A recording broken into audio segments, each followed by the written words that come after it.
Alhamdulillah.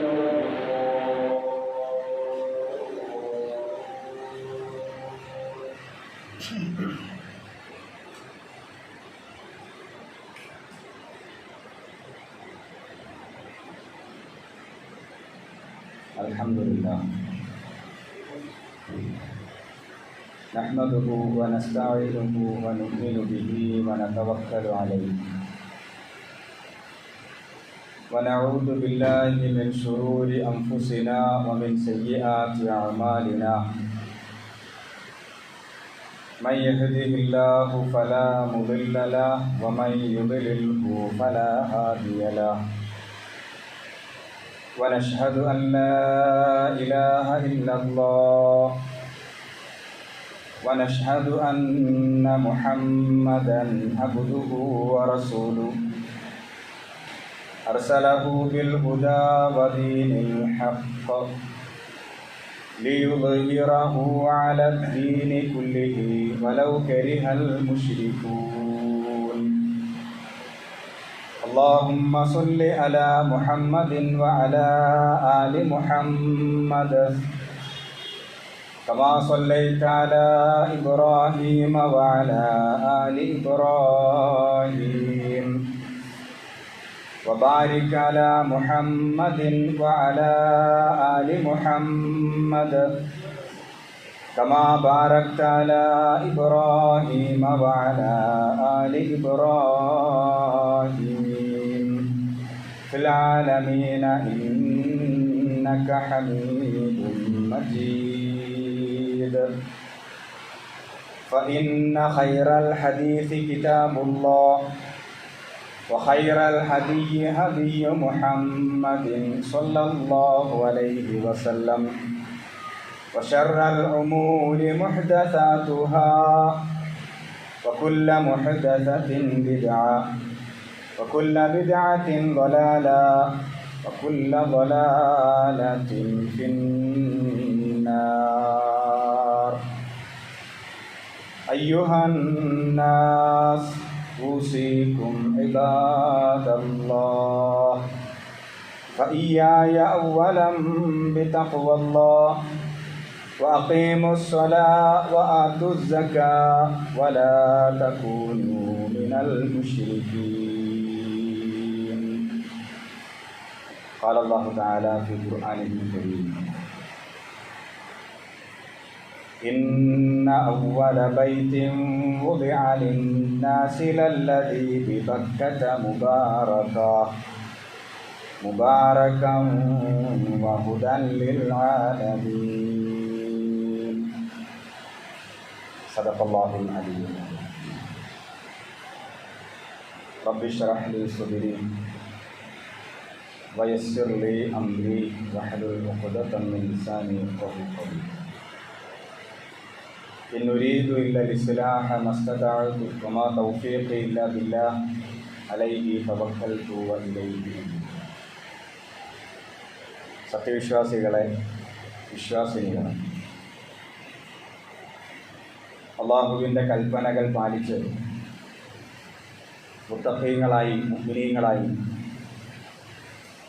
ജീവിതത്തെ ചിട്ടപ്പെടുത്തി എടുക്കണമെന്ന് എന്നോടെന്ന പോലെ നിങ്ങൾ ഓരോരുത്തരോടും ഉപദേശിക്കുന്നു, വസിയത്ത് ചെയ്യുന്നു.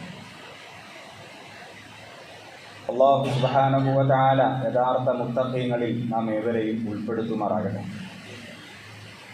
സംഭവിച്ചു പോയ തെറ്റുകുറ്റങ്ങൾ അവൻ്റെ മഹത്തായ ഫദ്ല് കൊണ്ട് വിട്ടുപുറത്ത് മാപ്പാക്കി നൽകുമാറാകട്ടെ. അള്ളാഹുവിൻ്റെ ജന്നാത്തുൽ ഫിർദൗസിലും ഇതുപോലെ ഒരുമിച്ച് കൂട്ടി അനുഗ്രഹിക്കുമാറാകട്ടെ. കഴിഞ്ഞ 2-3 ഖുതുബകളിൽ ദിക്റുമായി ബന്ധപ്പെട്ട് അതിൻ്റെ പ്രാധാന്യം, മഹത്വം, ദിക്ർ കൃത്യമായി നിർവഹിക്കുന്നവർക്ക് അള്ളാഹുവിങ്കൽ ലഭിക്കുന്ന മഹത്തായ പ്രതിഫലം, നമസ്കാര ശേഷമുള്ള ദിക്ർ ദുആകളുടെ പ്രാധാന്യം, ഇതിനെക്കുറിച്ചെല്ലാം പറയുകയുണ്ടായി. ദിക്ർ, ദുആകൾ കൃത്യമായി നിർവഹിക്കുന്നവരിൽ നാം ഏവരും ഉൾപ്പെടേണ്ടതുണ്ട്. അള്ളാഹു അതിന് തൗഫീഖ് ചെയ്ത് അനുഗ്രഹിക്കുമാറാകട്ടെ.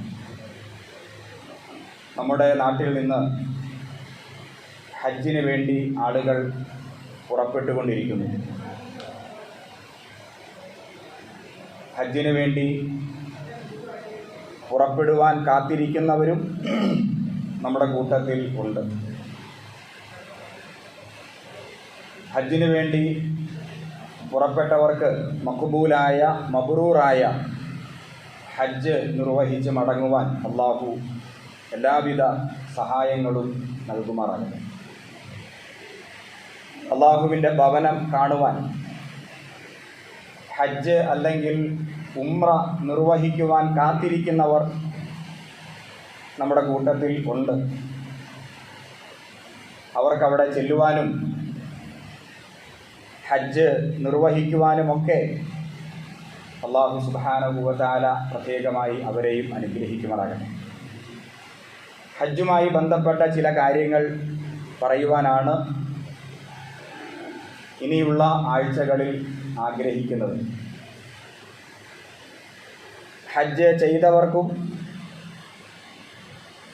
ഹജ്ജ് ചെയ്യുവാൻ ആഗ്രഹിക്കുന്നവർക്കും ഉപകാരപ്പെടുന്ന രൂപത്തിൽ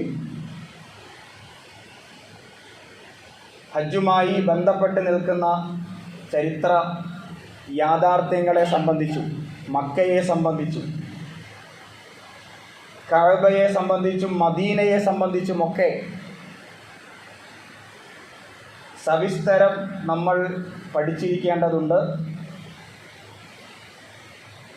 അതിലേക്ക് വെളിച്ചം വീശുന്ന ചില കാര്യങ്ങൾ ശ്രദ്ധയിൽപ്പെടുത്തുവാനാണ് ഇനിയുള്ള ഖുതുബകളിൽ ആഗ്രഹിക്കുന്നത്.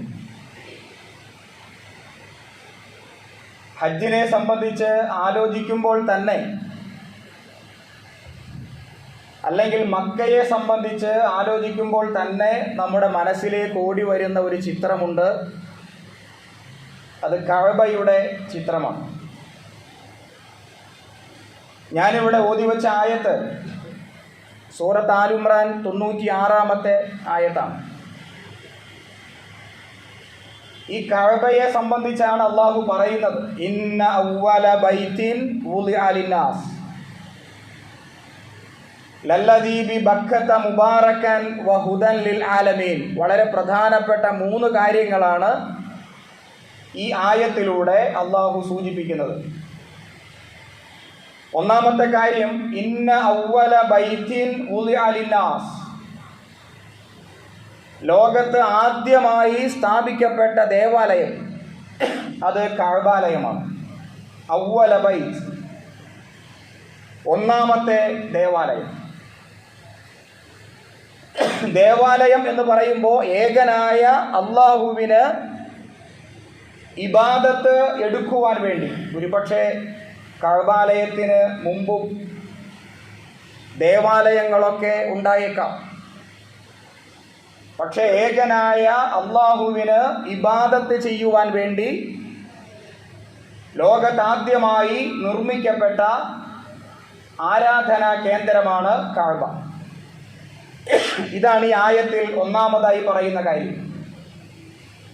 രണ്ടാമതായി പറയുന്നു, ആർക്കു വേണ്ടിയാണ് അത് നിർമ്മിക്കപ്പെട്ടത്? ഏതെങ്കിലും മതവിഭാഗത്തിന് വേണ്ടിയാണോ? ഏതെങ്കിലും രാജ്യക്കാർക്ക് വേണ്ടിയാണോ? വുളിഅ ലിന്നാസ്, അത് മനുഷ്യർക്ക് വേണ്ടി നിർമ്മിക്കപ്പെട്ടതാണ്. മതമോ രാഷ്ട്രമോ ഭാഷാപരമായ അതിർവരമ്പുകളോ ഒന്നും അവിടെ തടസ്സമല്ല. അന്നാസ് എന്ന് പറഞ്ഞാൽ മനുഷ്യർ, ലോകത്തെവിടെയുമുള്ള സകല മനുഷ്യരെയും കുറിക്കുന്ന ഒരു പദപ്രയോഗമാണ് അന്നാസ്. ഇത് മനുഷ്യർക്ക് വേണ്ടി നിർമ്മിക്കപ്പെട്ടതാണ്. മൂന്നാമതായി ഈ ആയത്തിൽ പറയുന്നത് എന്തിനു വേണ്ടി നിർമ്മിക്കപ്പെട്ടു, ഇതിൻ്റെ ലക്ഷ്യം എന്താണ്, ഇതിൻ്റെ പർപ്പസ് എന്താണ്? ഒരു ദേവാലയം നിർമ്മിക്കുമ്പോൾ, ഒരു ആരാധനാ കേന്ദ്രം നിർമ്മിക്കുമ്പോൾ അതിനൊരു ലക്ഷ്യമുണ്ട്. എന്താണ് കഅബയുടെ ലക്ഷ്യം? ഹുദൻ ലിന്നാസ്, ഹുദൻ ലിൽ ആലമീൻ. മനുഷ്യർക്ക് സന്മാർഗം ലഭിക്കണം, ഹിദായത്ത് ലഭിക്കണം. സന്മാർഗത്തിൻ്റെ വെളിച്ചം മനുഷ്യരിലേക്ക് എത്തപ്പെടണം.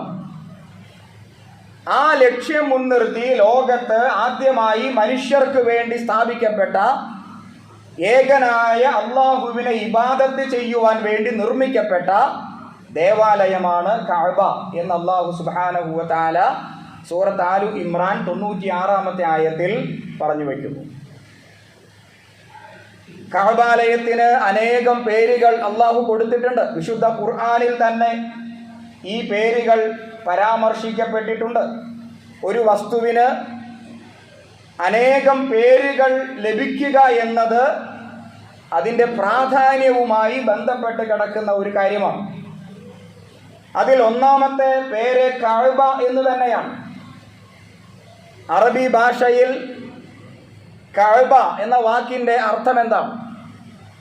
ചതുരാകൃതിയിലുള്ള ഒരു കെട്ടിടം. ചതുരാകൃതിയിലുള്ള ഒരു കെട്ടിടം, അതിന് അറബിയിൽ പറയുന്ന പേരാണ് കഅബ. അള്ളാഹുവിൻ്റെ വീടായ കഅബ അത് നേർക്കുനേരെ കണ്ടവർക്കറിയാം അതിൻ്റെ ആകൃതി ഏത് രൂപത്തിലാണ് എന്ന്. ചതുരാകൃതിയിലുള്ള ഒരു കെട്ടിടമാണ് കഅബ. അതുകൊണ്ട് തന്നെയാണ് ഈ ഒരു പേര് അതിന് ലഭിച്ചത്. അതുപോലെ തന്നെ വിശുദ്ധ ഖുർആനിൽ കഅബയ്ക്ക് അല്ലാഹു കൊടുത്ത മറ്റൊരു പേരാണ് അൽ ബൈത്തുൽ അതീഖ്. അതീഖ് എന്ന വാക്കിന് രണ്ട് ആശയങ്ങളുണ്ട്. ഒന്നാമത്തെ ആശയം ചിരപുരാതനം എന്നാണ്, ഒരുപാട് പഴക്കം ചെന്നത്,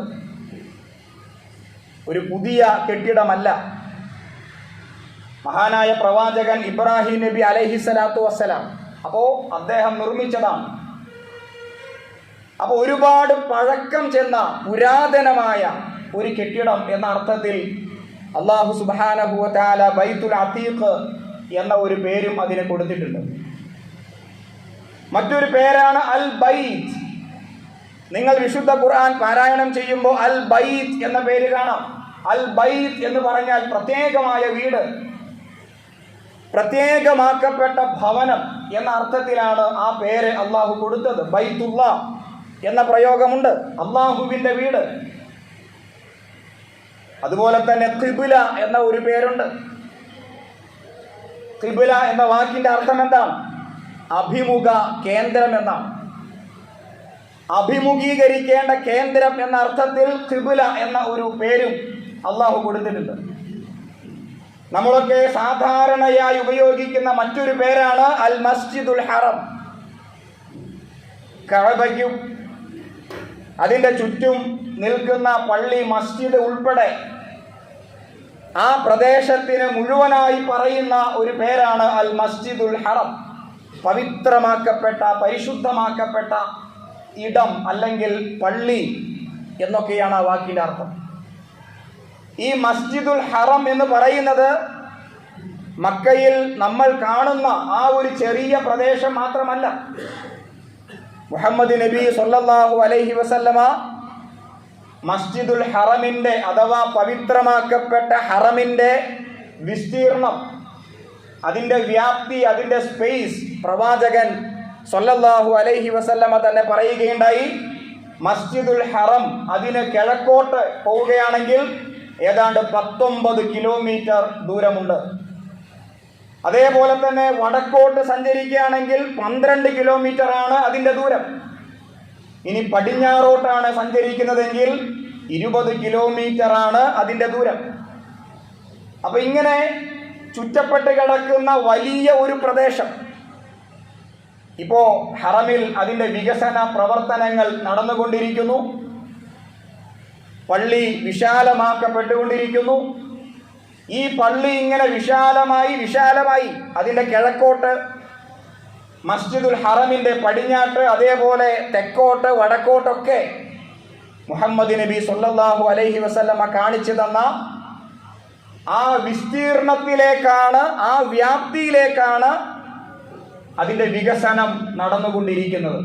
അതെല്ലാം ഉൾക്കൊള്ളുന്ന പവിത്രമാക്കപ്പെട്ട പ്രദേശത്തിനാണ് മസ്ജിദുൽ ഹറം എന്ന് പറയുന്നത് അത് ചൂണ്ടിക്കാണിച്ച് തന്നത് നബി സല്ലല്ലാഹു അലൈഹി വസല്ലമ തന്നെയാണ്. അപ്പൊ കഅബ എന്ന് പറയുന്നത് നമ്മുടെ വികാരങ്ങളുമായി കെട്ടുപിണഞ്ഞ് കിടക്കുന്ന അള്ളാഹുവിൻ്റെ വീടാണ്. അവിടെയൊന്ന് പോകാൻ ആഗ്രഹിക്കാത്ത ആരും തന്നെ ഇല്ല. ഒരു പ്രാവശ്യം പോയവർക്ക് വീണ്ടും അവിടേക്ക് പോകാൻ ആഗ്രഹമുണ്ടാകും. ഈ ആഗ്രഹം ഒരു യാഥാർത്ഥ്യമാണ്. പല പ്രാവശ്യം പോയാലും പിന്നെയും പിന്നെയും പോകാൻ ആഗ്രഹിക്കുന്ന ഈ ഭൂമിയിലെ ഏതെങ്കിലും ഒരു സ്ഥലമുണ്ടെങ്കിൽ അത് മക്കയാണ്, അത് കഅബയുടെ ആ സമീപ സ്ഥലമാണ്. വിശുദ്ധ ഖുർആനിൽ ഇബ്രാഹിം നബി അലൈഹിസ്സലാം അദ്ദേഹം നടത്തിയ ഒരു പ്രാർത്ഥന ഇപ്രകാരം രേഖപ്പെട്ട് കിടക്കുന്നു: വജ്അൽ അഫ്ഇദതൻ മിനന്നാസ് തഹ്വി ഇലൈഹിം. അദ്ദേഹം നടത്തിയ ധാരാളം പ്രാർത്ഥനകളിൽ ഒരു പ്രാർത്ഥനയാണ്.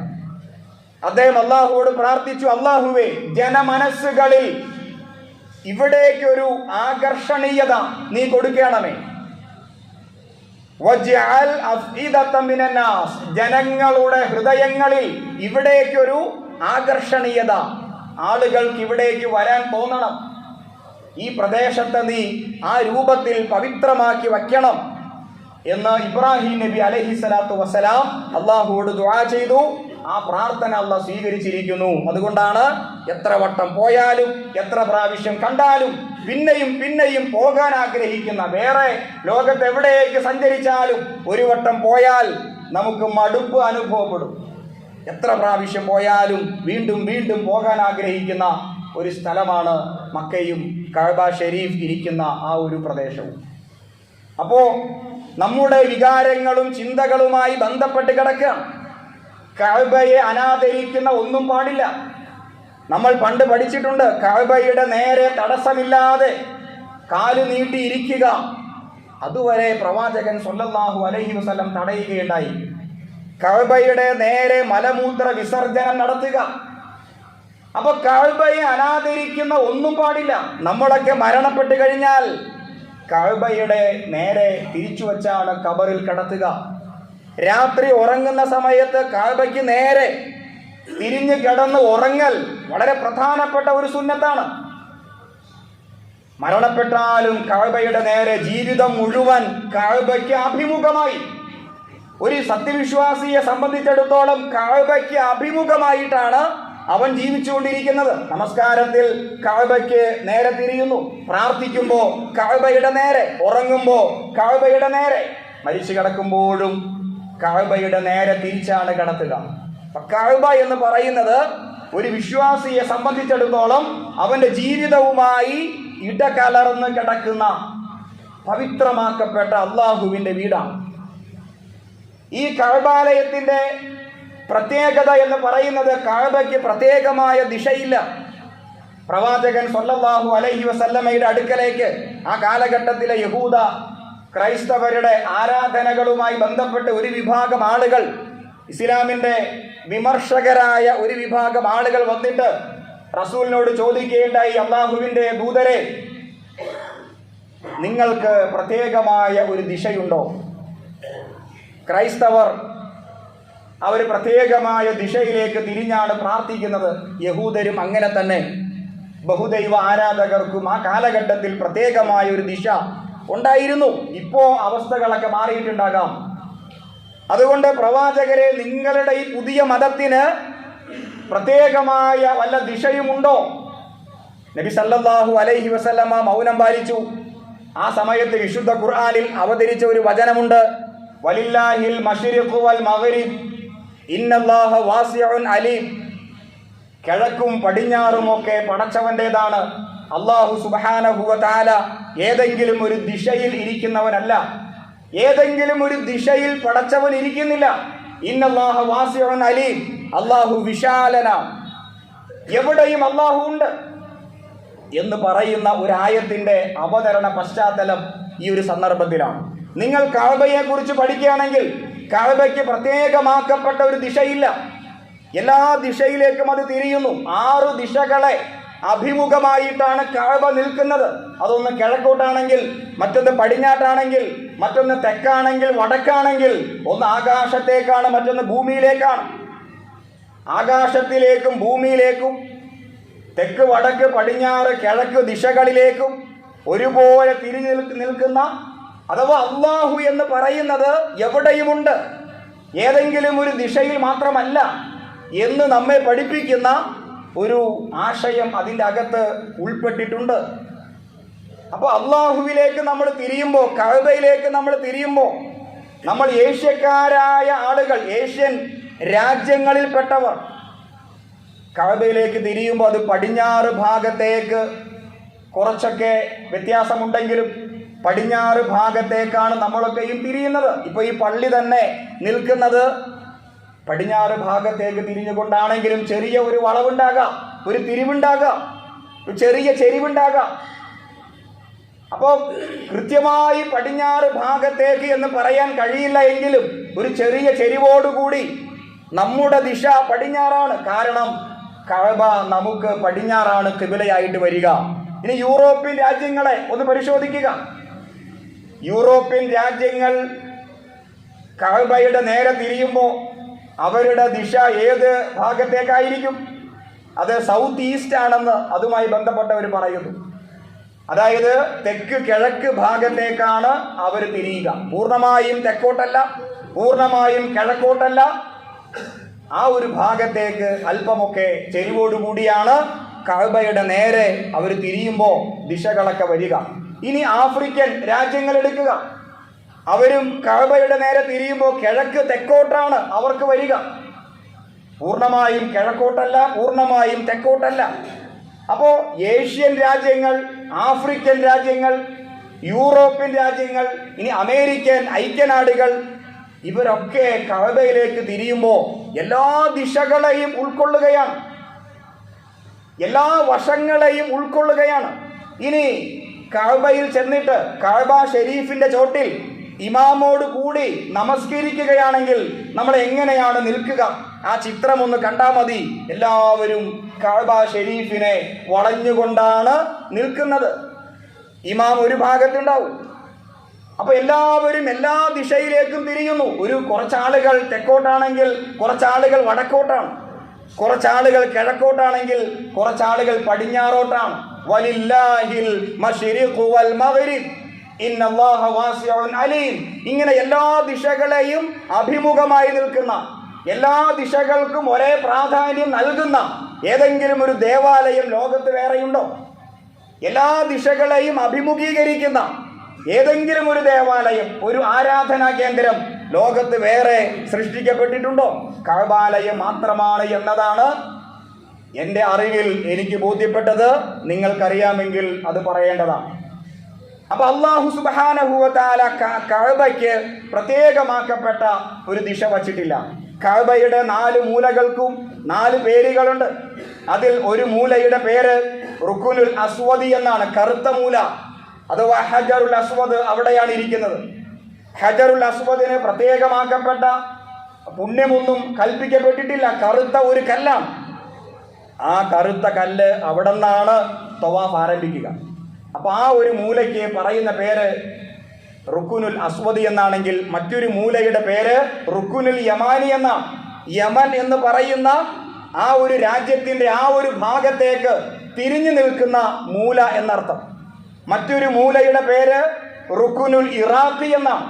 ഇറാഖ് എന്ന ആ രാജ്യവുമായി ആ ഒരു പ്രദേശത്തേക്ക് തിരിഞ്ഞു നിൽക്കുന്ന മൂല എന്നർത്ഥം.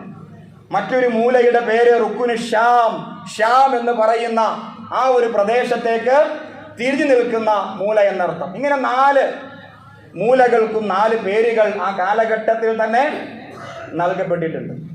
അതുകൊണ്ട് പ്രിയമുള്ളവരെ, കഅബ ഷരീഫിനെ കുറിച്ച് പ്രത്യേകമായി നമ്മൾ പഠിക്കേണ്ടതാണ്. കഅബ ഷരീഫ് അത് ആരുടെയും സ്മാരകമല്ല.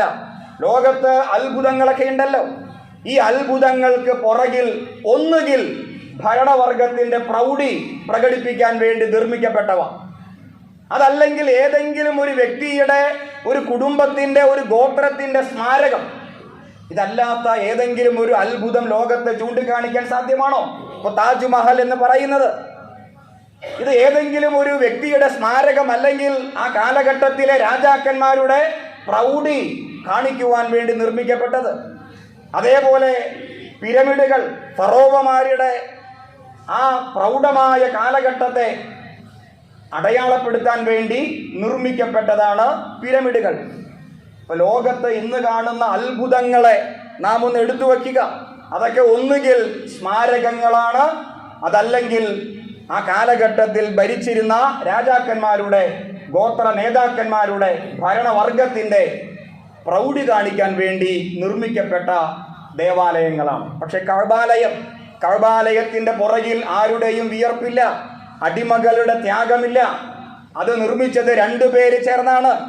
ഒന്നൊരു പിതാവായ ഇബ്രാഹിം നബി അലൈഹിസ്സലാം, മറ്റൊന്ന് ഇസ്മായിൽ, അദ്ദേഹത്തിന്റെ മകൻ. 14 വയസ്സ് പ്രായമുള്ള സമയത്താണ് കഅബാലയത്തിന്റെ പണി ആരംഭിച്ചത്.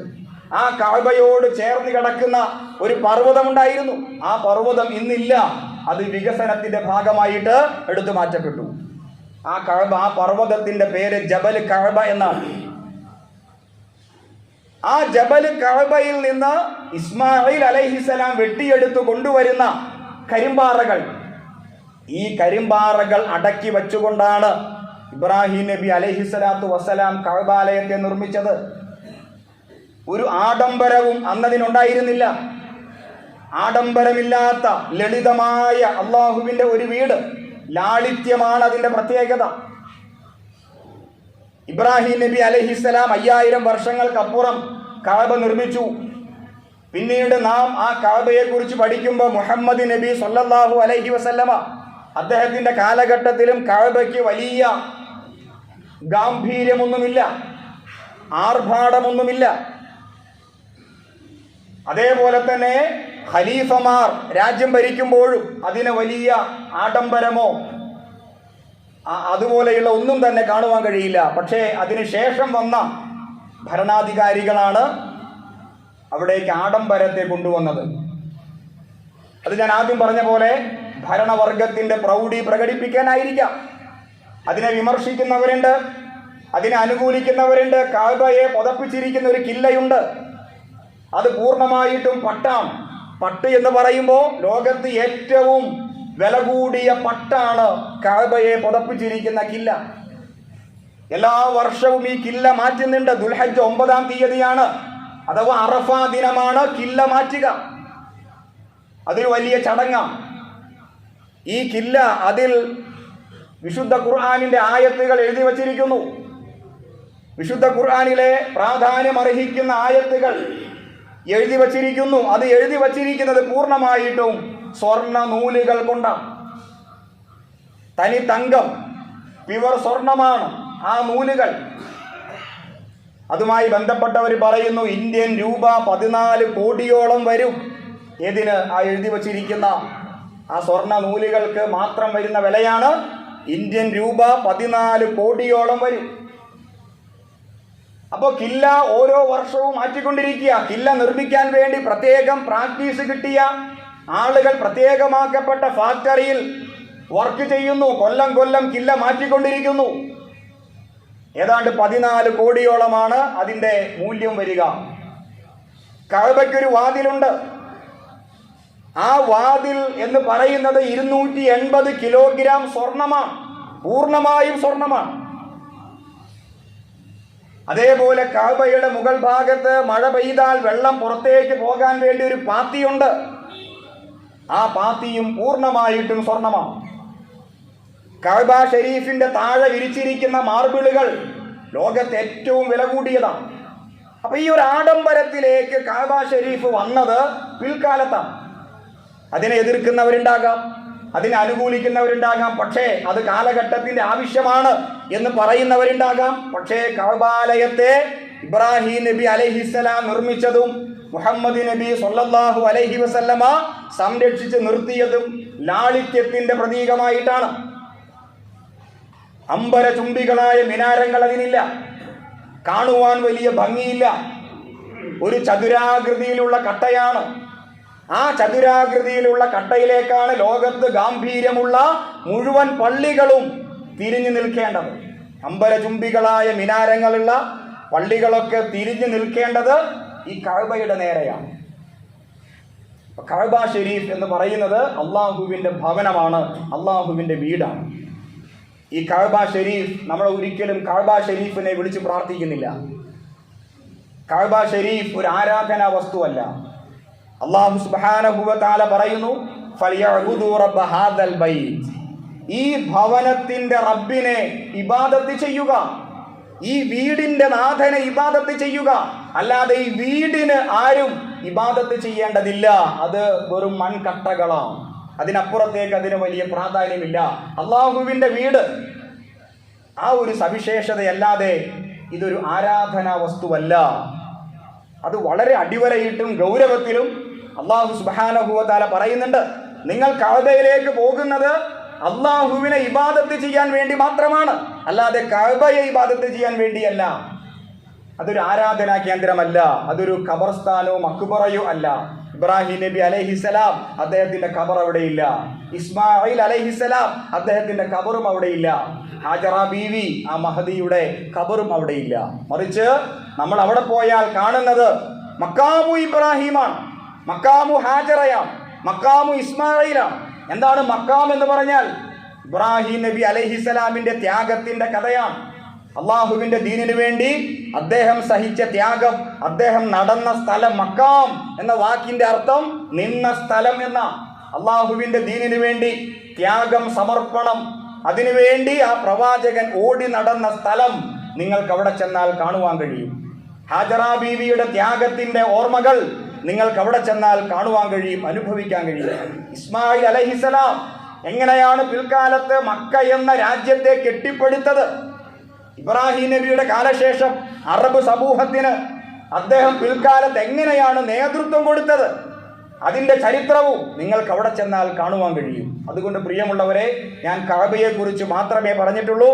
ഹജ്ജുമായി ബന്ധപ്പെട്ട് നമ്മുടെ മനസ്സിലേക്ക് ഓടി വരുമ്പോൾ, ഹജ്ജ് എന്ന ഇബാദത്ത് നമ്മുടെ മനസ്സിലേക്ക് വരുമ്പോൾ ആദ്യമായി വരുന്നത് കഅബയാണ്. ഒന്ന് കാണാൻ ആഗ്രഹിക്കുന്നവർ ഒരുപാടുണ്ട്. അവിടേക്ക് പോയവർക്ക് അല്ലാഹു സുബ്ഹാനഹു വ തആല ഈ മഖ്ബൂലായ മബ്റൂറായ ഹജ്ജൊക്കെ നിർവഹിച്ച് മടങ്ങി വരാൻ എല്ലാവിധ തൗഫീക്കും പടച്ചവൻ പ്രദാനം ചെയ്യുമാറാകട്ടെ. നമ്മളെപ്പോലെ പോകാൻ ആഗ്രഹിക്കുന്നവർ, നമ്മുടെ കണ്ണും നമ്മുടെ ഹൃദയവും ഇപ്പൊ കഅബയിലാണ്. അതൊന്ന് കാണുവാൻ ഒരുപാട് ആഗ്രഹമുണ്ട്. അത് കാണാൻ ആഗ്രഹിച്ചുകൊണ്ട് കാത്തിരിക്കുന്നവർക്ക് അല്ലാഹു സുബ്ഹാനഹു വ തആല അവിടെ എത്താനും കഅബ ഷരീഫ് കാണാനും തവാഫ് ചെയ്യാനും ഹജ്ജും ഉംറയും ഒക്കെ നിർവഹിക്കാനുമുള്ള തൗഫീഖ് പ്രദാനം ചെയ്യുമാറാകട്ടെ. വാഖിറു ദഅവതി അനിൽ ഹംദുലില്ലാഹി റബ്ബിൽ ആലമീൻ.